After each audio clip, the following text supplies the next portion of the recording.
quick update from Gray Ghost Gardens.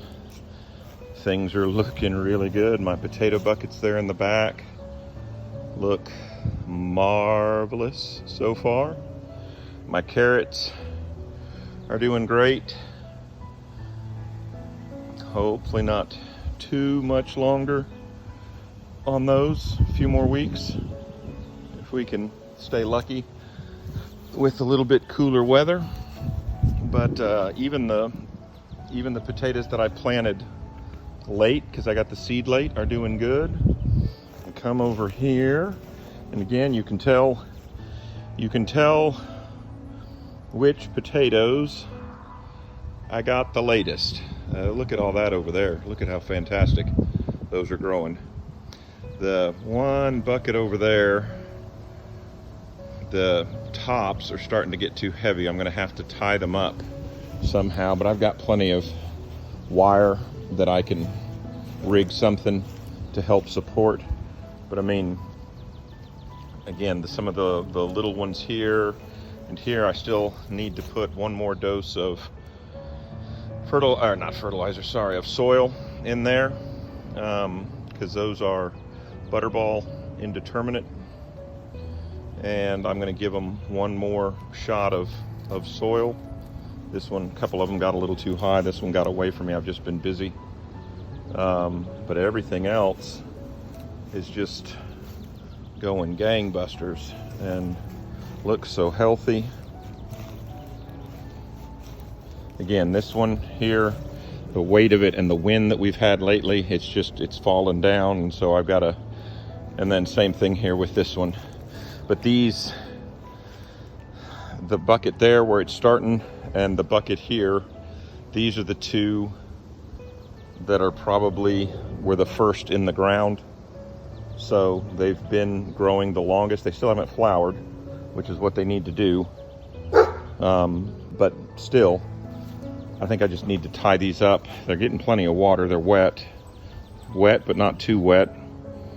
You know, the foliage there for the most part still looks really good. A little bit of yellow on the inside that may be an indication of a little bit of too much moisture, but I really just think it's the case that these are getting heavy, and so they're starting to fall over. So I'm going to get some wire here and make a little backstop for them to help support them.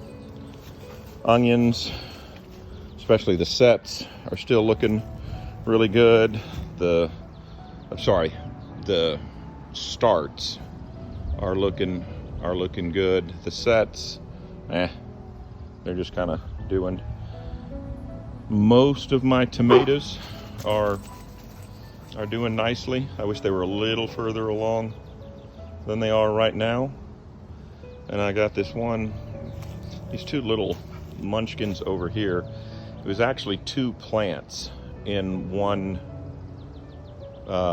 container when I bought them, and I separated them as carefully as I thought I could, and I didn't think I damaged them, but neither one of them has grown much, and it's like a green zebra, some kind of strange colored tomato. All these other ones here, they've been trying to flower, and I've been pulling the flowers off of them. I have not let them flower yet. I think there's one or two that I finally am starting to let flower and start setting a few tomatoes, but generally I like to try to get them. Oh, is that one there yet? No. I like to try to get them, you know, like this one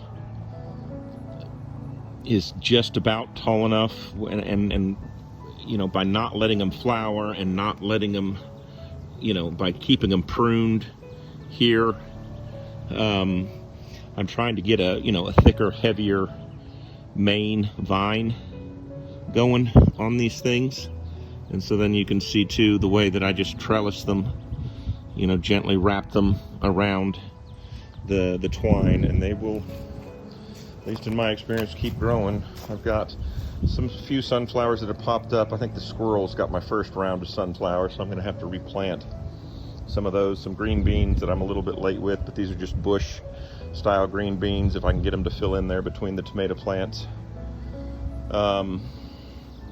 You know, and over here again, I got a bunch of flowers that are coming up to try to get some pollinators going here pretty soon. Some of the cabbage is doing real good, some of it not so hot. My pepper plants, I'm surprised. The pepper plants in the pot are doing better than the ones in the ground. I mean, nothing's doing terrible. It just hasn't been a whole lot of growth. That's okay, you know, it is what it is. My overwintered onions are still the ones that look the best. So that's absolutely end of October or so. This coming year, I will plant my onions then and see how we do moving forward, doing it that way. Again, a couple of cabbages, white and red, a couple more pepper plants. I still have some other stuff that I just got a new batch of those big black containers right here. So if you all don't know, right, these are protein tubs from farmers, ranchers, you know, who have usually, in my experience, cattle, but I guess it could also maybe be for horses, livestock. And there's hard protein in there that the livestock eat. But when these things are empty, they are freaking awesome containers. You know, these have holes drilled in the bottom. I'm going to experiment with a couple of new ones that I got today and put the holes in the side, about an inch off the bottom, and see how that does for drainage. I haven't had, knock on wood, any problem with them yet, but still, I just, you know, try something different. So if you know somebody, you know, farmer, rancher, that's feeding cattle solid protein like this, man, get your hands on these tubs. They are freaking awesome. They don't have handles. I suppose you could drill a couple of holes in the lip there, and put, you know, rope handle like that one there you can see broke, like here, right? But these are heavy duty. You know, maybe the only downside is the fact that they're black, and in the heat of summer here, they may get warm, but I guess I could insulate them with hay, and some other things to try to help keep some of the sun directly off of them. You know, my trellis system is still doing great, nothing fancy. A couple of pieces of conduit in 10-foot sections. And then I had some T-posts here and just kind of zip tied it together. I just had these in the garden. I just stuck that up there to help try to deter Cosmo the Wonder Pup from running through the middle of the thing. But you know, even in the wind and everything, and that's not fastened. That's just the sitting on there, and that's just I think it's a 1-inch or 3/4 inch PVC T. And then you just slide the other one through. And I suppose if you wanted to, you could maybe tap or drill a hole in the top of that, and then put a screw down in there to, you know, help secure it and make sure that it doesn't fall.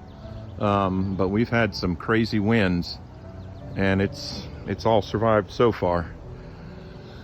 So, yeah, so far so good. Knock on wood.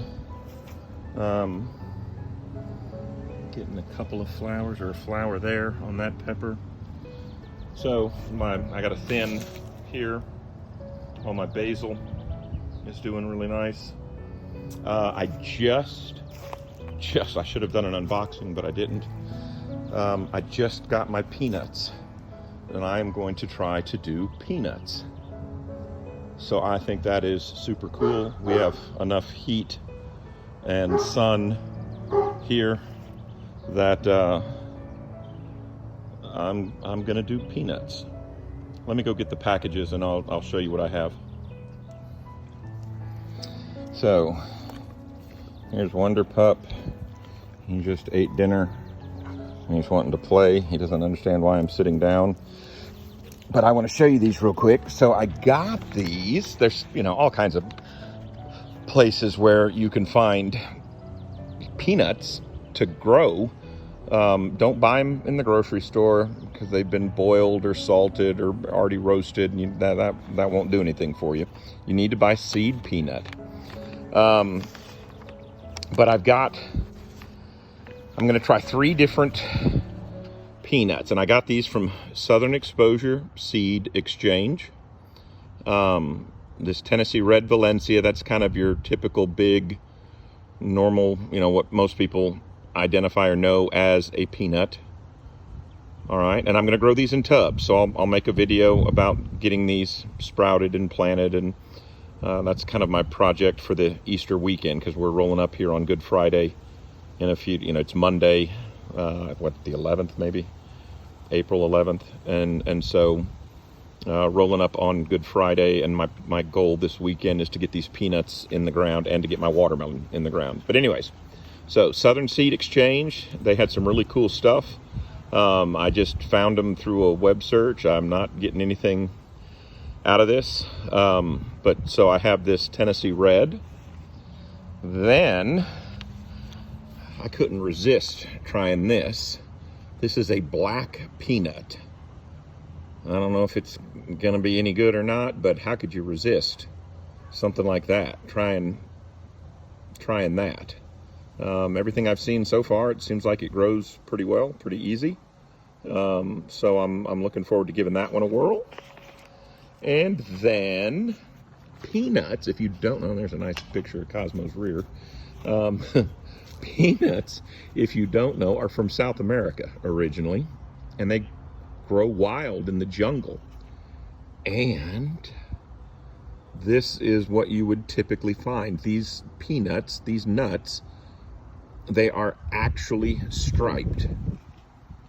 And so, again, from what I've seen, you know, in various YouTube videos,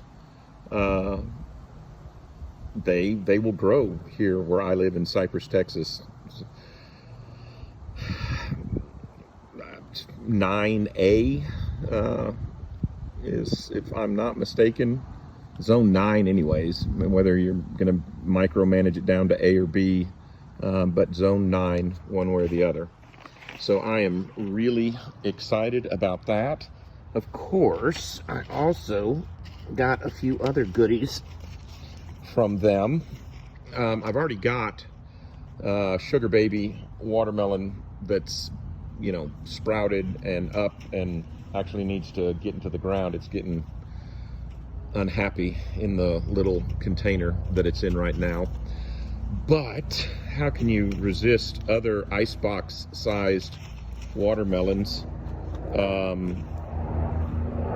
And, you know, so I had to get a few other ones.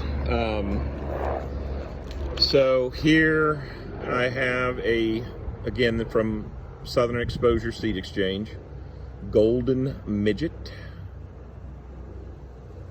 And this is an icebox sized melon. All right. Then I have a Rennick Yellow. These are real small, if it's the one that I think it is. They're like personal sized melons. And then I have this Early Moonbeam, icebox size. Again, it's a yellow. So all of these things, I'm like a kid in a candy store with this. And then I also have this one from Johnny's Seed. And this one is an orange. Again, it's an icebox size, which means, you know, it's maybe 8 pounds when it is done producing. But it's going to make a orange melon. That's the goal.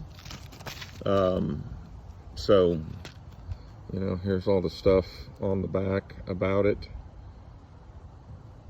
And again, Johnny's has a whole bunch of really neat stuff too. Unfortunately, a lot of by the time I got around to ordering some of this stuff, though, they had already sold out of things. So I got to be quicker on the ball, getting ready. And if you don't know, again, here's another yellow golden, this baby doll, which is a yellow. And so my goal, what I'm hoping for, is to have a yellow, a pink, and an orange, and make a beautiful watermelon salad, maybe with some balsamic reduction, maybe a little feta cheese or something like that in there. And yeah, I can already taste it now. I just gotta hope that my growing abilities meet my culinary vision. So I'll keep you updated on all of that. Strawberries are going gangbuster. I kind of picked off a bunch of the smaller berries to get the plants to establish themselves a little bit better, and now we're going to see what happens. Most of them are growing really nicely. So again, it's just we're supposed to get some weather tonight and tomorrow, maybe get a little rain, which is fine. It keeps the temperatures down. You know, some of my onions actually tried to bolt, and not many, 4 or 5. But we've had such crazy temperature fluctuations, you know, borderline 30, mid 30 degrees, and then jump up to 70 or 80 degrees a day or two later. It's just been kind of a roller coaster weather. Fortunately, we haven't had a super late freeze, but we did have a freeze, 2 freezes, in fact, well after our last freeze date. I managed to survive pretty well through that. But nonetheless, I did have a couple that tried to bolt, or they did bolt, and so they're already gone. Chop them up and use them. But anyways, just an update, letting you know what's going on and other exciting things that are developing and happening. And as soon as I get some tomatoes on the vine, I'll keep you posted. Don't get too excited there, dog. Hey, what are you gonna do? You gonna tell everybody bye-bye? All right. We'll see you folks from Gray Ghost Gardens. Hey, if you enjoy watching this, hit the like button for me. It would be awesome. I would be honored and thrilled to death if you would subscribe and follow along with me. And hit that bell as well for updates to any videos that I post. All right, folks. Keep growing.